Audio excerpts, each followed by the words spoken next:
Pada zaman dahulu, ada seorang raja dolim, musyrik dan diktator. Seluruh rakyatnya dipaksa menyembah berhala, dan orang-orang yang tidak mau mengikuti perintahnya disiksa dan dibunuh secara keji. Namun, di kala itu, masih terdapat segelintir orang yang tetap teguh beriman kepada Allah. Mereka itu dikenal sebagai pemuda Ashabul Kahfi. Jumlah mereka 7 orang. 7 pemuda ini merupakan bangsawan dan petinggi di dalam kerajaan. Mereka menyembunyikan keimanannya dan selalu menghindari ritual-ritual musyrik yang dianut sang raja yang kerap diadakan ketika pertemuan kerajaan. Suatu ketika, karena sudah tidak tahan dengan kedoliman sang raja, mereka pun akhirnya berani menentang raja secara terang-terangan. Dan dengan sangat beraninya mereka berkata, "Hanya Allah lah Tuhan kami, dan bukan berhala-berhala yang selama ini disembah oleh kerajaan." Raja pun sangat marah akan hal tersebut. Tetapi karena melihat posisi mereka semua menduduki posisi yang penting di dalam kerajaan, raja tidak gegabah untuk menangkap mereka. Raja memberikan kesempatan selama 3 hari bagi mereka untuk berpikir ulang dan merubah keyakinannya. Dan jika setelahnya mereka tidak merubah keyakinan mereka, mereka pun akan disiksa dan dibunuh. 7 pemuda ini tetap teguh pada keimanan mereka, dan mereka memutuskan untuk kabur dan pergi jauh meninggalkan kota tersebut. Sebelum tenggang waktu yang diberikan oleh raja habis, mereka pun pergi dari kota.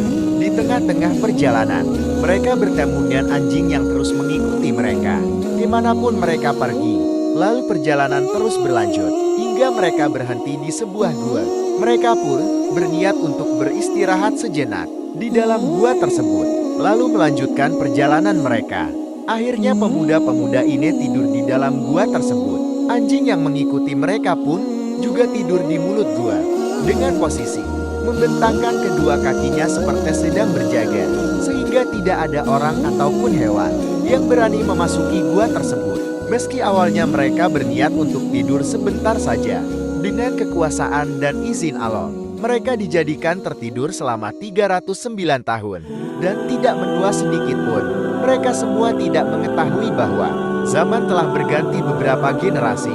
Lalu Allah pun membangunkan mereka dari tidurnya. Mereka semua merasa hanya seperti tidur sekitar sehari atau setengah hari saja.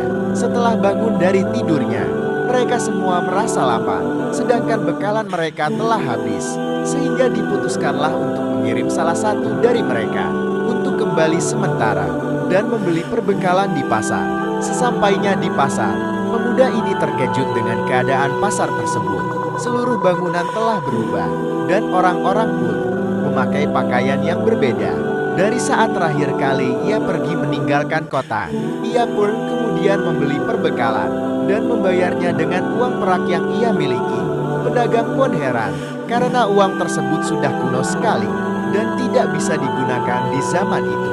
Dan karena tampak mencurigakan, pemuda ini pun dibawa ke hadapan raja, yang saat itu juga sudah berganti kepemimpinan. Raja yang memimpin saat ini telah beriman kepada Allah dan berlaku adil. Lalu sang raja pun mendengarkan kesaksian pemuda ini, dan ia pun benar-benar terkejut dan bahagia, karena apa yang disampaikan pemuda ini sesuai dengan apa yang pernah disampaikan oleh Nabi Isa, di mana terdapat 7 pemuda beriman yang kabur dari pemimpin yang dolim. Kemudian mereka ditidurkan dan disembunyikan dalam waktu yang sangat lama. Dan suatu hari, mereka akan dibangkitkan kembali. Raja juga menjelaskan bahwa mereka telah tertidur selama 309 tahun. Dan seluruh penduduk kota telah beriman kepada Allah. Lalu Raja meminta kepada pemuda ini untuk menunjukkan di mana kawan-kawannya berada. Akhirnya pemuda ini membawa raja dan pasukannya ke gua tempat ia tidur. Tetapi pemuda ini meminta mereka untuk berada agak jauh dari gua, karena ia khawatir kawan-kawannya akan mengira bahwa ia sedang ditangkap oleh raja zalim yang dulu. Ia pun masuk ke dalam gua dan segera memberitahukan kawan-kawannya tentang kondisi yang sebenarnya terjadi. Mereka semua pun takjub dengan kebesaran Allah yang terjadi.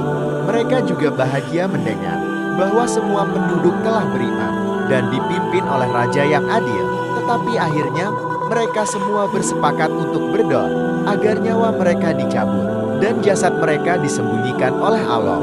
Mereka khawatir sosok dan jasad mereka akan diagungkan karena keajaiban yang terjadi, sehingga bisa memicu kemusyrikan yang baru. Dan Allah pun mengabulkan doa mereka. Mereka semua pun syahid di dalam gua. Dan seketika secara ajaib, pintu gua perlahan-lahan menghilang dengan sendirinya. Hal ini disaksikan oleh raja dan pasukannya yang berada di depan gua. Dan sesuai dengan apa yang didoakan, mereka semua yang menyaksikan kejadian ini tidak dapat menemukan jasad dari Ashabul Kahfi, sekeras apapun mereka mencarinya.